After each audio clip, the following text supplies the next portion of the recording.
রাজধানীর রাজনৈতিক অলিন্দে একটা কথা এখন আড়ষ্ট গলায় শোনা যাচ্ছে। কেউ বলছে, কেউ ইঙ্গিত করছে, কিন্তু কেউই স্পষ্ট করে মুখ খুলতে সাহস পাচ্ছে না। কথাটা হলো হিসাব মেলাচ্ছে না। দশকের পর দশক ধরে যে দুই দলের মধ্যে দেশের ক্ষমতা খেলা হয়ে এসেছে, সেই খেলার বোর্ড এখন একেবারে উল্টে গেছে। আর এই উল্টানোর পেছনে যে প্রধান কারণ হিসেবে উঠে এসেছে তা হলো কাতার ভিত্তিক আন্তর্জাতিক সংবাদ মাধ্যম আল জাজিরার একটি প্রতিবেদন। প্রতিবেদনটি কোনো সাধারণ নির্বাচনী বিশ্লেষণ নয়, এটি একটি বিস্ফোরক দলিল যা ইঙ্গিত দিচ্ছে যে বাংলাদেশের রাজনীতির পরিচিত মানচিত্র হয়তো আর কার্যকর থাকবে না। আল জাজিরার প্রতিবেদনটির সার কথা হলো, আসন্ন নির্বাচন আর কোনো একপক্ষীয় বা দ্বিপক্ষীয় লড়াই নয় যেখানে আওয়ামী লীগ ও বিএনপি মুখোমুখি হবে। ডক্টর মোহাম্মদ ইউনূসের নেতৃত্বাধীন অন্তর্বর্তীকালীন সরকার যখন আওয়ামী লীগকে নিষিদ্ধ করেছে, তখন ভোটের মাঠের সমীকরণ এক অদ্ভুত মোড় নিয়েছে। এখন লড়াইটা হয়ে দাঁড়িয়েছে সম্পূর্ণ ভিন্ন এক সমীকরণে, বিএনপি বনাম জামায়াত ইসলামীতে। আর এই লড়াইয়ে ফ্রন্ট লাইনার বা এগিয়ে থাকা বিএনপির প্রধান প্রতিদ্বন্দ্বী হিসেবে যে শক্তিটি আবির্ভূত হয়েছে তা হলো জামায়াত ইসলামী, জাতীয় নাগরিক পার্টি এনসিপি এবং অন্যান্য ইসলামপন্থী দলগুলোর নতুন জোট। এ জোটকে গত 15 বছর ধরে রাজনৈতিকভাবে নিশ্চিহ্ন করার যত্নই করা হয়েছে। তারা আজ আন্তর্জাতিক মিডিয়ার বিশ্লেষণে রাষ্ট্র ক্ষমতায় যাওয়ার জোরালো সম্ভাবনা তৈরি করেছে। বিশ্লেষকরা এই ঘটনাকে বলছেন চরম নাটকীয় প্রত্যাবর্তন। এই প্রত্যাবর্তন কেন চরম নাটকীয়, সেই প্রশ্নের উত্তর লুকিয়ে আছে জামায়াতের পেছনের দীর্ঘ সংগ্রামের ইতিহাসে। একদিকে যেখানে তাদের শীর্ষ নেতাদের ফাঁসি ও কারাদণ্ড, নিবন্ধন বাতিল, অফিস ছিনিয়ে নেওয়া এবং হাজার হাজার মামলা, গুম ও খুনের শিকার হতে হয়েছে, সেখানে 2024 সালের আগে কেউ ভাবতেও পারেনি যে এই দলটি এভাবে আবার ফিরে আসবে। আল জাজিরার প্রতিবেদন বলছে, বিগত 1.5 দশকের এই নিপীড়নই বিপরীতমুখী ফল দিয়েছে। এই নিপীড়নের ফলে জনগণের মধ্যে জামায়াতের প্রতি এক ধরনের সহানুভূতি বা সিম্প্যাথি তৈরি হয়েছে। মানুষ আর তাদেরকে অপরাধী হিসেবে দেখছে না, বরং তাদেরকে ভিকটিম বা নির্যাতিত এবং একটি লড়াকু শক্তি হিসেবে দেখতে শুরু করেছে। জামায়াত ইসলামীর নায়েবে আমির ডক্টর সৈয়দ আবদুল্লাহ মোহাম্মদ তাহের আল জাজিরাকে একটি ঐতিহাসিক কথা বলেছেন। তিনি বলেছেন, বাংলাদেশের মানুষ দীর্ঘ 55 বছর ধরে আওয়ামী লীগ ও বিএনপি এই দুই দলের শাসন দেখে এসেছে। এখন তারা নতুন একটি রাজনৈতিক শক্তিকে ক্ষমতায় দেখতে চায়। এই 55 বছরের সাইকেল কি আসলেই ভাঙবে? মানুষ কি সত্যিই পরিবর্তনের স্বাদ নিতে চায়?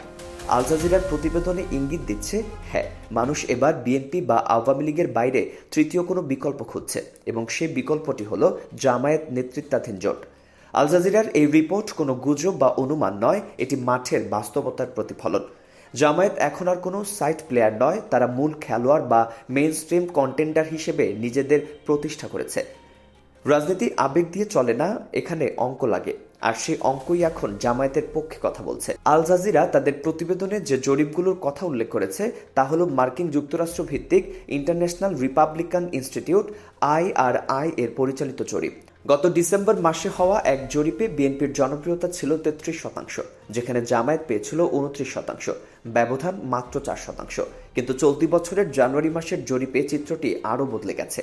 সেখানে বিএনপির অবস্থান 34.7% এসে দাঁড়িয়েছে, আর জামায়াতের অবস্থান হয়েছে 33.6%। এই পরিসংখ্যানকে বলা হচ্ছে মোমেন্টাম।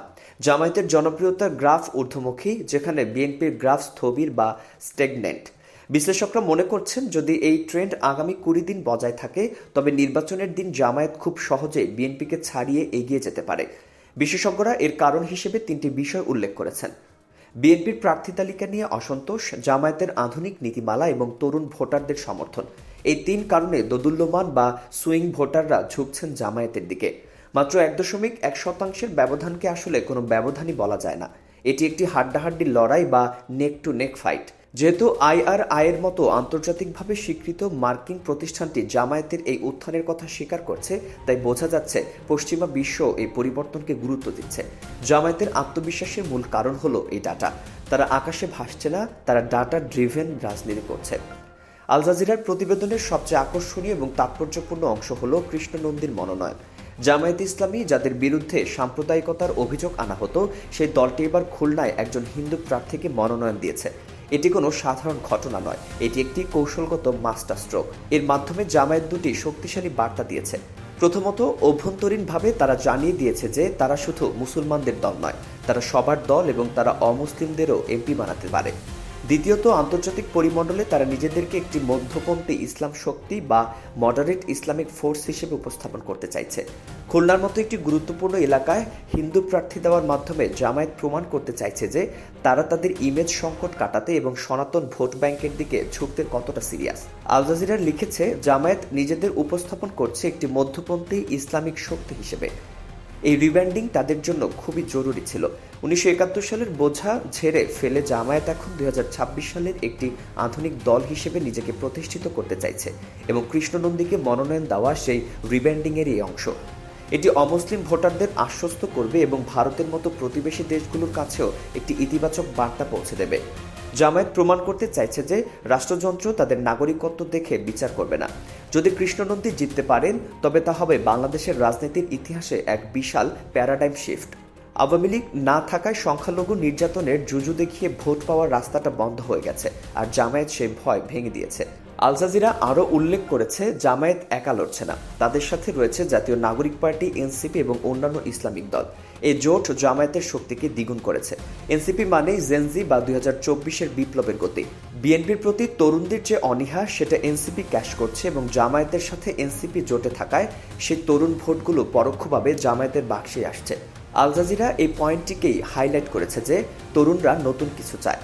জামায়াত এবার কওমি এবং আলিয়া উভয় ধারার ইসলামিক দলকে এক করেছে, যার ফলে ইসলামী ভোট তেমন একটা ভাগ হচ্ছে না।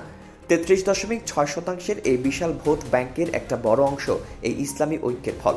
জামায়াতের নিজস্ব ভোট প্লাস এনসিপির তরুণ ভোট প্লাস কওমি ভোট, এটাই হচ্ছে বিজয়ের নতুন সূত্র।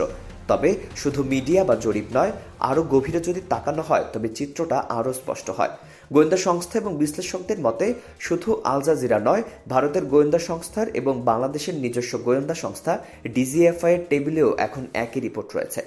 সেই রিপোর্টটি হলো 2026 সালে সরকার গঠন করতে যাচ্ছে জামায়াত ইসলামী। আর সবচেয়ে ভয়ঙ্কর তথ্য হলো এই রিপোর্টটি খোদ বিএনপির হাতেও রয়েছে। বিএনপির নিজস্ব গবেষণা সেল মাঠ থেকে যে ডাটা এনেছে তা দেখে গুলশান অফিসের নীতি নির্ধারকদের কপালে ভাঁজ পড়ে গেছে। সব গবেষণায় উঠে এসেছে যে বিএনপির চেয়ে জামায়াতের সরকার গঠনের সম্ভাবনা বেশি এবং নির্বাচনের দিন যত ঘনিয়ে আসবে জামায়াতের জনপ্রিয়তা জ্যামিতিক হারে বাড়বে। বিএনপির জন্য সবচেয়ে বড় দুঃসংবাদ হলো তাদের শীর্ষ নেতারা নিজ নিজ আসনেও নিরাপদ নন। যাদেরকে আমরা বিএনপির স্থায়ী কমিটির সদস্য বা হেভিওয়েট নেতা বলে জানি, তাদের আসনেও জামায়াত বা জোটের প্রার্থীরা এগিয়ে আছেন। এর কারণ কি? প্রথমত, জনবিচ্ছিন্নতা।